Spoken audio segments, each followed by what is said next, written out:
Hello, मेरा नाम फैज़ान मोहम्मद है। अगर हम अपनी बॉडी से कोई भी सैंपल लें और उसको माइक्रोस्कोप में देखें तो ये समझ आएगा कि हमारे इर्द गिर्द सारी खलकत सेल से बनी है। सेल हयातियात का सबसे छोटा हिस्सा होता है जिसमें ज़िंदगी है। अगर किसी एक सेल पर भी हम फोकस करें तो उसके 3 मेजर कंपोनेंट्स हैं: सेल मेम्ब्रेन, साइटोप्लाज्म और न्यूक्लियस। एक घर की दीवार सेल मेम्ब्रेन है, उसके अंदर का हिस्सा साइटोप्लाज्म और उसका मास्टर बेडरूम न्यूक्लियस होगा। साइटोप्लाज्म में जेली लाइक फ्लूइड सब्सटेंस है जिसकी वजह से अंदर तमाम ऑर्गेनल्स अपनी अपनी जगह पर तैर रहे हैं और किसी सब्सटेंस की मूवमेंट पॉसिबल होती है। तो कह सकते हैं कि साइटोप्लाज्म एक समुंदर है। इस समुंदर के बीच में एक जजीरा है जिसे न्यूक्लियस कहते हैं। इसको सेल का कंट्रोल सेंटर भी कहा जाता है। इसमें डीएनए होता है जो कि जेनेटिक मटेरियल है, मींस पेरेंट्स से ऑफस्प्रिंग्स में ट्रांसफर होता है। डीएनए एक मॉलिक्यूल है जो ऑर्गेनिज्म की डेवलपमेंट और फंक्शनिंग की तमाम इंफॉर्मेशन कैरी कर रहा होता है।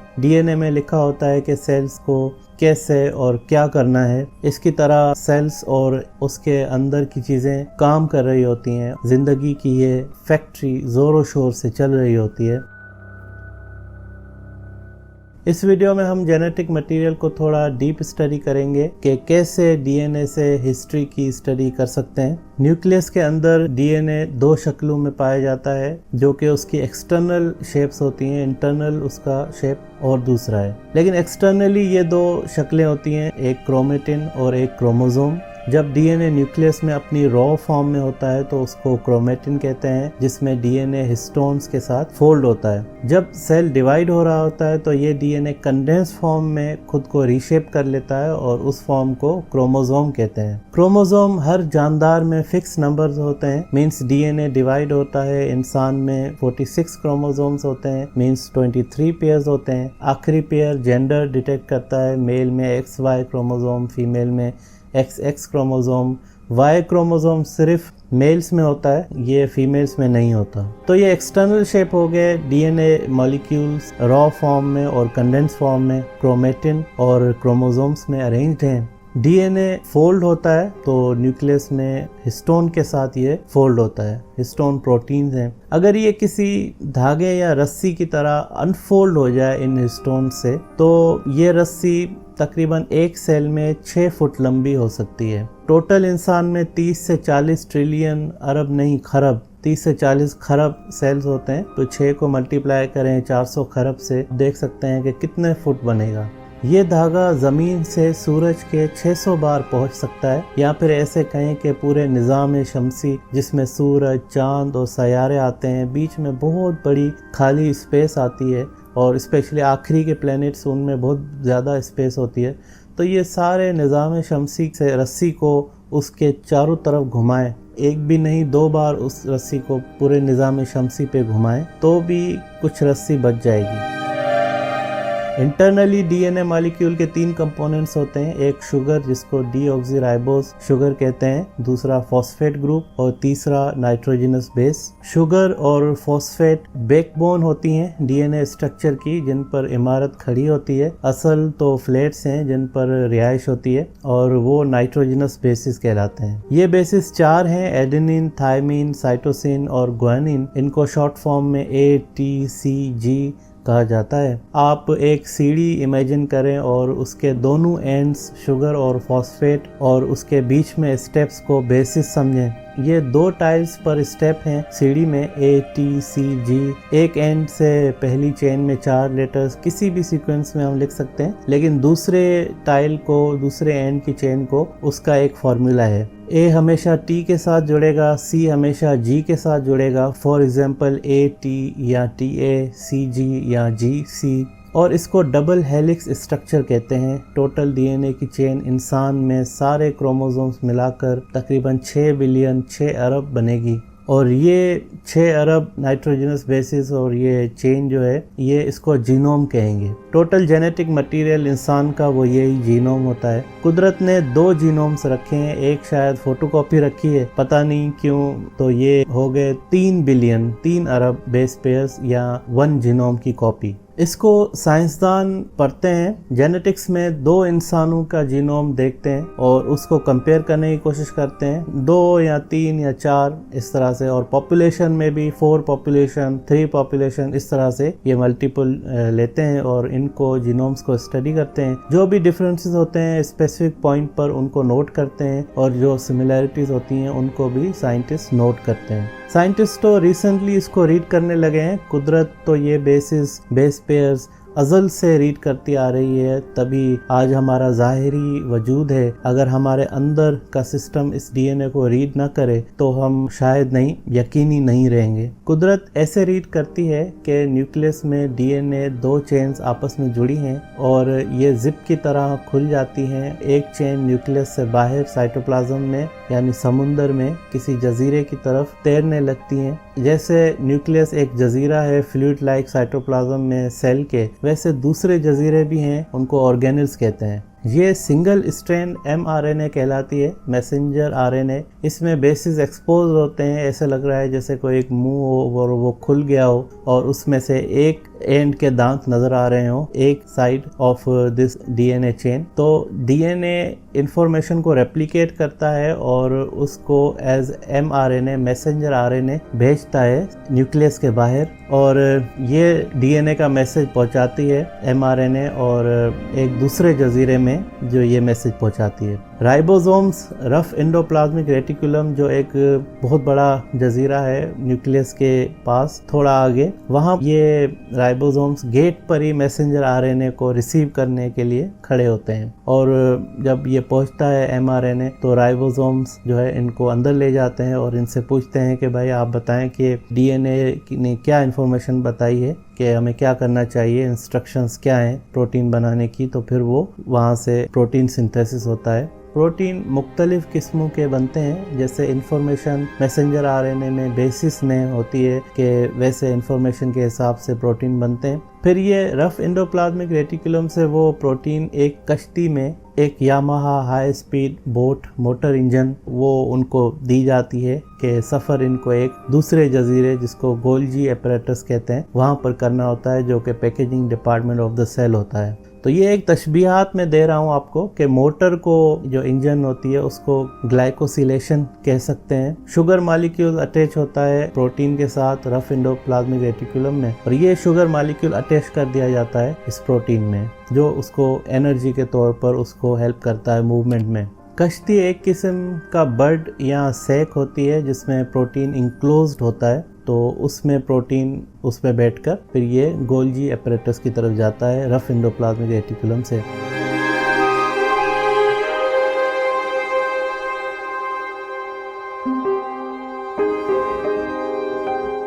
खैर इतना टाइम नहीं है ज़्यादा डिटेल्स का, आप समझें कि प्रोटीन सेल में मुख्तलिफ एक्टिविटीज़ में शामिल होते हैं। ये वैसे बनते हैं थ्रू डीएनए जो अपनी इंफॉर्मेशन भेजता है थ्रू mRNA, और उस हिसाब से डिफरेंट प्रोटीन्स बनते हैं। तो हम कह सकते हैं कि इंसान के वजूद का एक बहुत बड़ा ज़ाहिरी और अंदर में मेन रोल जो है वो प्रोटीन अदा करते हैं जो थ्रू डीएनए बनते हैं। डिफरेंट किस्म के प्रोटीन्स कैसे बने, ये डीएनए में इंफॉर्मेशन स्पेसिफिक बेसिस की सीक्वेंस में होती है जिसको ट्रांसलेशन या ट्रांसक्रिप्शन कहा जाता है by the internal machinery of living cells और broadly speaking living organisms. Cell मिलकर टिश्यू, जो ऑर्गन सिस्टम, और फाइनली हम इंसान बनते हैं। अब साइंसदान किस तरह से रीड करते हैं डीएनए को, हमें प्रोटीन बनाने की क्या ज़रूरत है, हमें तो बस खाना खाना है और हम खुद ही ग्रो करते हैं, खुद ही मल्टीप्लाई होते रहते हैं। हम कॉन्शियसली तो सांस भी नहीं ले रहे,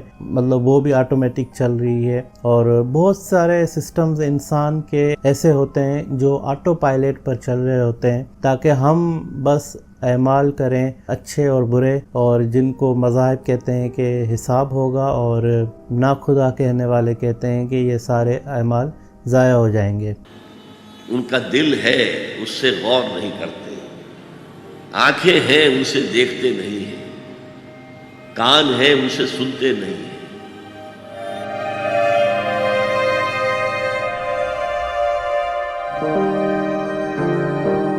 साइंटिस्ट रीड करते हैं जीनोम को, फिर उसके डिफरेंट एप्लीकेशंस हैं। थोड़ा बहुत एप्लीकेशंस को हम देख लेते हैं। डीएनए से आइडेंटिफिकेशन होती है इंसान की। डीएनए के 2 सैंपल्स को कंपेयर किया जाता है। अगर सीक्वेंस सेम है तो मतलब कि ये वही इंसान है। एक इंसान में 3 अरब 3 बिलियन बेस पेयर्स हैं, तो वो दूसरे से 99.9% सिमिलर होते हैं। डिफरेंस सिर्फ मुझ में और आप में 0.1% है, लेकिन 3 बिलियन बेसिस में अगर 0.1% भी बहुत बड़ा डिफरेंस होता है, इसका मतलब कि 30 लाख डिफरेंसेस हो गए। इतने डिफरेंसेस काफ़ी होते हैं इंसान को दूसरे इंसान से मुख्तलिफ करने में। चाहे हमारी आंखें एक जैसी हैं, कान, नाक, हर चीज़ सिमिलर है, फिर भी ये थोड़े से डिफरेंसेस इंसान को यूनिक बनाते हैं। दूसरी एप्लीकेशन हम ये कह सकते हैं कि साइंटिस्ट जीन्स ढूंढते हैं डीएनए में। जीन्स कोई 1000 लेटर्स की सीक्वेंस होती है एवरेज, जो पर्टिकुलर फंक्शन करती है। कुछ जीन्स बहुत बड़ी बेस सीक्वेंस को भी बनाते हैं, लेकिन एवरेज 1000 लेटर्स समझ लें। इसको विजुअलाइज करें तो एक छोटा सा पार्ट जीन होगा जो स्पेसिफिक लेटर सीक्वेंस होगी बेस पेयर्स की। कुछ जीन्स हाइट, कद, हेयर, कुछ ब्लू आँखों के, कुछ गंजेपन के, ये सारे जीन्स जो हैं वो होते हैं। 5000 साल पहले यूरोप में शिकारी, हंटर गैदरर्स, जंगली लोग जो थे, उनका रंग काला था जिस तरह से अफ्रीका के लोग होते हैं, लेकिन उनके बाल गोल्डन होते थे और उनकी आंखें ब्लू होती थी। और जबकि एनातोलिया, प्रेजेंट डे तुर्की, यहाँ के फार्मर्स जो थे, ये इनकी रंगत गोरी होती थी लेकिन इनके बाल काले होते थे, आंखें काली होती थी। और ये अजीब किस्म के ट्रेट्स हैं, ऑब्वियसली ये थ्रू जीन्स होते थे। तो इस दौर के इंसान उस किस्म के नहीं लगते। फिर ये आपस में मर्ज हुए तो यूरोपियंस के पास कुछ ट्रेट्स चले गए आंखों वगैरह के, जो हम आज देखते हैं। ये सारी जीन्स की बदौलत हैं। ये अंदाज़ा है कि 20 से 30 हज़ार जीन्स हैं टोटल इंसान के जीनोम में। अभी तक रिसर्च हो रही है कि कौन से बेस पेयर सीक्वेंस कौन सी जीन्स बनाते हैं, उससे क्या होता है। कहते हैं कि मॉडर्न ह्यूमन बिहेवियर जो शऊर और अक्ल से ताल्लुक़ रखते हैं, वो भी एक जीन है। एक गुमान था कि FOXP2 ये एक जीन का नाम है। ये वो है जो पहली बार इंसान में 50 से 60 हज़ार साल पहले ट्रिगर हुई है, जिसके बाद इंसान की आर्ट्स, ड्राइंग, लैंग्वेज, सोच, ये सब मॉडर्न बिहेवियर में बदल गई।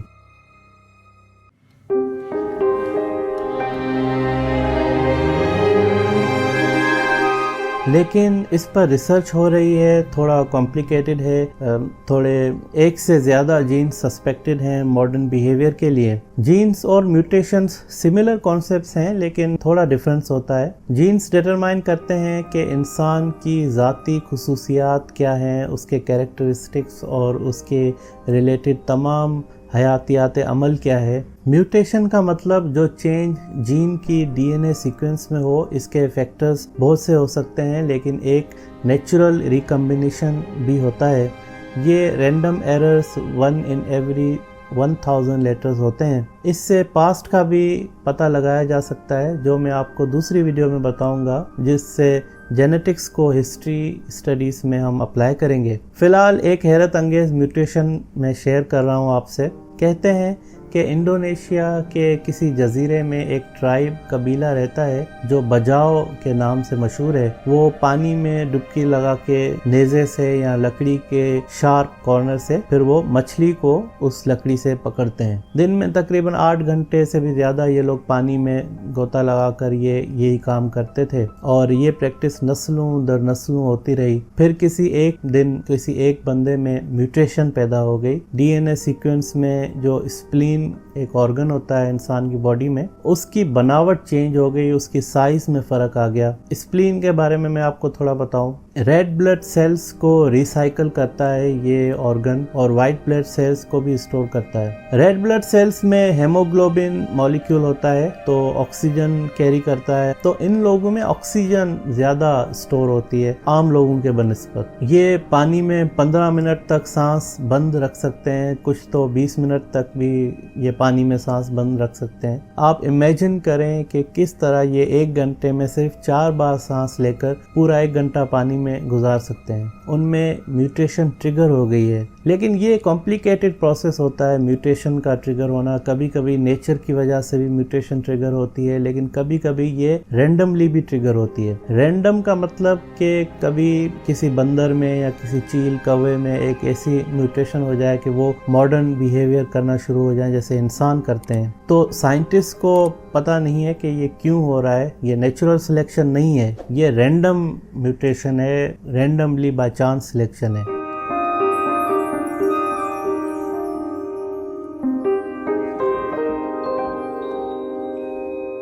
आखिरी कुछ मिनटों में हमने बातें की हैं related to the application of genetics. जो हमने बात की कि डीएनए से इंसान की आइडेंटिटी को कंफर्म किया जा सकता है। हालांकि 99.9% सिमिलर होते हैं इंसान एक दूसरे से, सिर्फ 0.1 का डिफरेंस होता है, लेकिन ये भी बहुत बड़ा होता है। तो 2 सैंपल्स को कंपेयर करके पता चल सकता है कि कल्प्रिट कौन है जिसने फ्रिज में से सेब चोरी किए हैं। दूसरा ये कि साइंटिस्ट मुस्तकबिल में जेनेटिक्स को ह्यूमन इंजीनियरिंग में भी इस्तेमाल कर सकते हैं, जीन्स में रद्दो बदल कर सकते हैं। अभी तक तो ये तजर्बात सिर्फ चूहे बिल्लियों पर चल रहे हैं, लेकिन फ्यूचर में हो सकता है कि पेरेंट्स जिनके पास पैसा होगा वो ये साइंटिस्ट को कहेंगे कि हमारे बच्चे में ये जीन्स दाखिल कर दें। ये मैं जीन्स की बात कर रहा हूँ, म्यूटेशंस की नहीं, जो कि नेचुरल होते हैं और कुछ रैंडम होते हैं।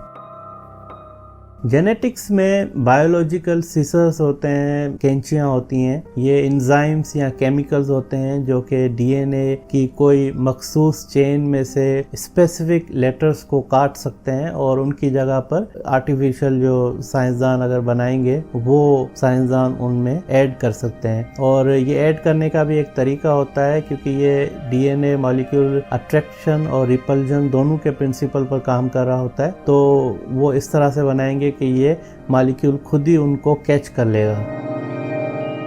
इसकी मेडिकल एप्लीकेशंस तो बहुत ही काम की हैं, जैसे कि बहुत सी ऐसी रेयर डिजीज होती हैं जो जेनेटिकली होती हैं, उनको ये ठीक कर देते हैं। बहुत से ऐसे कबीले होते हैं, बहुत सी ऐसी फैमिलीज होती हैं जो कॉन्स्टेंटली शादियां दूसरे ट्राइब्स में नहीं करते, तो एक ही ट्राइब में रहते हैं, तो उनमें ज़्यादातर कुछ बीमारियां जीन्स में हेरिडिटी से ट्रांसफ़र होती रहती हैं। कुछ कैरियर्स होते हैं और फिर जब वो आपस में पहचानने वालों में शादी करते हैं तो वो कैरियर्स दो आपस में मिलते हैं, तो वो एक बीमारी जेनेटिक वो आ जाती है। एप्लीकेशन इसकी ये भी है कि इनको साइंटिस्ट जेनेटिक इंजीनियरिंग के ज़रिए इन डिजीज़ का भी क्योर बना सकते हैं। लेकिन जो मॉरल डिबेट इसकी होती है वो ये होती है कि जिस तरह से कोई अमीर घर के पेरेंट्स चले गए और उनको कहा कि भाई हमारी मर्ज़ी से हमें हमारी जो औलाद है उसमें ये जीन्स की चेंजिंग्स होनी चाहिए, उसकी ब्लू आंखें होनी चाहिए, कद बड़ा होना चाहिए, तो इसमें थोड़ा मॉरल एथिक्स वगैरह के इश्यूज आते हैं। इलोन मस्क जो दुनिया के अमीर तरीन इंसान है, वो ये कहते हैं कि इंसान अल्टीमेटली मशीन से मर्ज हो जाएंगे, क्योंकि उनके पास और कोई चारा नहीं होगा कि वो जीत नहीं सकते मशीन से। तो ये हाथ ज़ाहिर है उतना वज़न नहीं उठा सकते, तो आर्टिफिशियल जो सिंथेटिक मशीन के हाथ वो आ जाएंगे। दिमाग अक्सर करके चीज़ें भूल जाता है, तो उसमें आर्टिफिशियल इन्हेंसमेंट होगी चिप्स के ज़रिए, रैम के ज़रिए, ताकि वो चीज़ों को ज़्यादा प्रोसेस कर सकें। मुस्तकबिल में नैनो टेक्नोलॉजी का, आर्टिफिशियल इंटेलिजेंस का, रोबोटिक्स का, ये बहुत ही इम्पोर्टेंट फील्ड्स हैं जो फ्यूचर में रोल प्ले करेंगी। लेकिन सबसे पहले तो जेनेटिक्स में रेवोल्यूशन आएगा। यहाँ बायोलॉजिकल बेसिस पर तब्दीली होगी और ये शुरू में जाइगोटिक लेवल पर चेंज करना ज़्यादा इफेक्टिव होता है। एक और प्रॉब्लम है जेनेटिक्स फील्ड में जो अभी तक सॉल्व नहीं हुई, वो ये है कि अगर आर्टिफिशियल इन्हेंसमेंट करते हैं, जिस तरह से एलोन मस्क ने कहा कि फ्यूचर में इंसान और मशीन का एक मर्जर होगा, तो अगर इस तरह से होता है, ये आर्टिफिशियल इन्हेंसमेंट जो मशीन के साथ होती है, अगर इस तरह से होता है तो म्यूटेशंस जो नेचुरल सिलेक्शन के थ्रू होती हैं या जो रैंडमली हो रही होती हैं, ये म्यूटेशंस कम होना शुरू हो जाएंगी इंसानों में। म्यूटेशंस होती हैं जब एनवायरनमेंट का प्रेशर आता है। इंसान जब पहाड़ी इलाकों में रहते हैं तो सतह समुंदर से ऊपर होते हैं, तो ज़्यादातर उनमें रेड ब्लड सेल्स ज़्यादा होते हैं कंपेयर टू वो लोग जो समुंदर के सतह पर रहते हैं। तो मैं मशवरा नहीं दूंगा कि कोई कराची से उठकर जाए और कहे कि मुझे K2 चढ़ना है। तो माशाल्लाह से 90% चांस है कि वो बंदा K2 के फ्रिज में जो है फ्रीज होकर रह जाएगा और 5000 साल बाद उसे कोई आकर उठाएगा कि वो बॉडी अभी भी फ्रेश पड़ी होगी। पहाड़ी लोगों के ज़्यादा चांस होते हैं कोप एमआई में सक्सेसफुल होने के कंपेयर टू सतह समुंदर पर जो रहते हैं। सेम वैसे ही सर्द इलाकों में लोग सूरज से कम रोशनी मिलती है तो उनकी स्किन्स लाइट होती हैं, वो ज़्यादा रोशनी को कैच कर सकती हैं कंपेयर टू वो लोग जो कि गर्म इलाकों में रहते हैं तो उनकी स्किन्स डार्क होती हैं, तो वो सूरज की तपिश से उनको बचाती हैं। लेकिन जहाँ पर सूरज की रोशनी कम होगी ऐसे इलाकों में फिर वहाँ पर उनको डेफिशिएंसी होगी जो सनलाइट विटामिन्स वगैरह होती हैं तो उनकी। तो ये वैसे कहीं लिखा तो नहीं हुआ कि पता नहीं है स्टैटिस्टिक्स क्या है, लेकिन ये बेसिकली मंतक बताती है कि इस तरह से हो सकता है।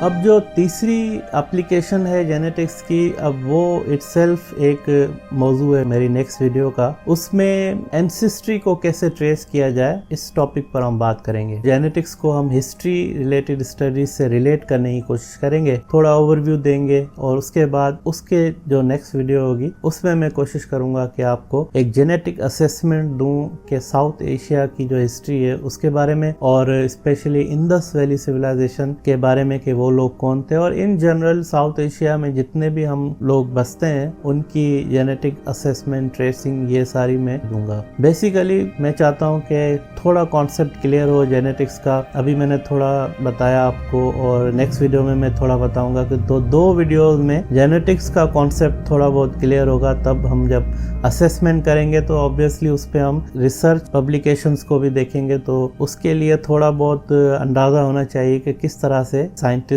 ट्रेस करते हैं एंसेस्ट्री को। तो उसके लिए 1-2 वीडियोस होंगी तब जाके वो बेस बनेगा और उसके बाद हम डायरेक्ट जो भी मॉडर्न डे रिसर्च हो रही है उस रिसर्च को डिस्कस कर सकते हैं। तो आज के लिए बस इतना ही और अपना बहुत ख्याल रखिएगा। फिर मिलेंगे। Take care.